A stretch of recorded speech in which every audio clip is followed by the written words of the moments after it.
I'm Greg Bradley with Recolor Paints, and I'm here at the Nashville Restores to show off our chalk paint. Recolor is a women-owned recycled paint. We're just like Restores in that we take things that people don't want or need anymore.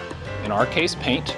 We collect it, sort it, do a visual inspection, mix paint together, do all the back-end chemistry, and then come up with a beautiful color palette so folks can use chalk paint in their home on DIY furniture projects, or it can be used as a proper chalkboard. We have our color palette up here. You can sort of see the 20 different chalk colors we have.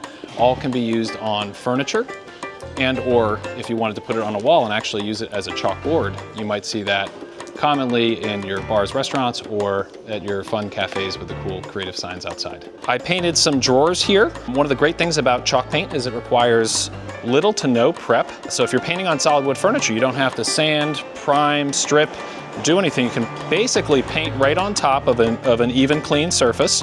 And these are just first coat, but you'll see at the end of the video here, we'll have our second coat, a finish on there, and it'll look really nice. So it's very, very easy if you're looking for a simple DIY project for a dresser, a chair, kitchen table, all these things that you can find at the Restore. You can add a quick burst of color at your Restore with just a quart of Recolor chalk.